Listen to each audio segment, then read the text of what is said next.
আসসালামু আলাইকুম ওয়া রাহমাতুল্লাহি ওয়া বারাকাতুহু।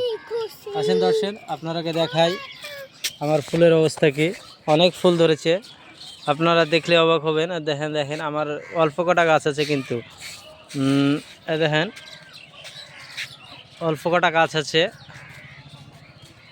কিন্তু অনেক ফুল ফুটেছে। দেখেন অনেক ফুল ফুটেছে।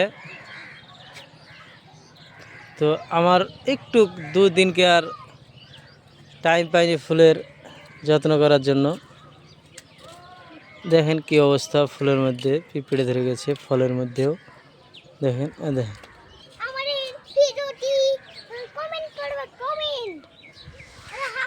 আর দেখেন ফুলের মধ্যেও পিঁপড়ে ধরে গেছে। এই যে দেখতে পাচ্ছেন, আশা করি। একটু 2 দিন টাইম পাইনি ফলিডন দেওয়ার। এই যে ফুলগুলোও আপনার পিঁপড়ে ধরে গেছে, এই ফুলগুলোও। আর এই ফুলগুলো কটা আপনার ভালো আছে, একটু উপরে হয়তো জন্য, নিচগুলো আবার এটাই আবার পিঁপড়া ধরেছে। আর এই এই কিছুটা ফল দেখেন, ফল আছে, এটাতে ফলও আছে, ফুলও আছে, ছোট ফুলও আছে। এই বড় ফুল আজকে রাত্রের মধ্যে হয়তো ফুটবে, আজকে রাত্রেই ফুটবে। কিন্তু এইগুলো পিঁপড়ে নেই। কিছু কিছু গাছে যত্নের অভাবে পিঁপড়ে ধরেছে, আরও দেখাচ্ছি।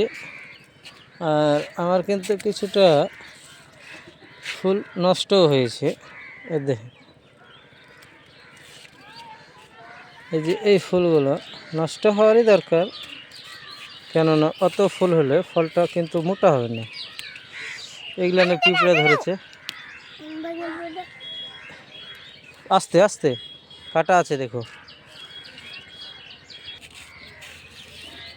আপনারা একটা ভুল করবেন না, প্রত্যেক দিন গাছে ফুল এলে আপনারা একটাই খেয়াল করবেন, পিঁপড়া যেন না ধরে। পিঁপড়া ধরলে ফুলটা নষ্ট হয়ে যাবে। আর যত শিগগিরই তাড়াতাড়ি পারা যায় ফলিডন দিবেন। ফুলে একটা হয়তো কোটের মধ্যে ফলিডন নেবেন, দিয়ে চিপি ফুটো করবেন, যেভাবে পাউডার দেয় সেভাবে দিবেন।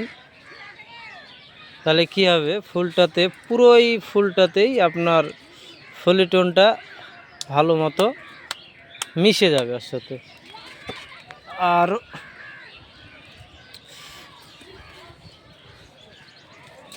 আর একটা কথা, এই দেখবেন এই ভিডিওটা কেটে কেটে দেখলে কিছু বুঝতে পারবেন না, আপনারা গোড়া থেকে লাস্ট অবধি দেখবেন।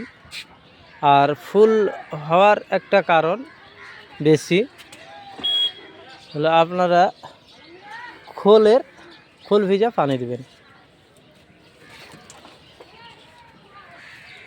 আর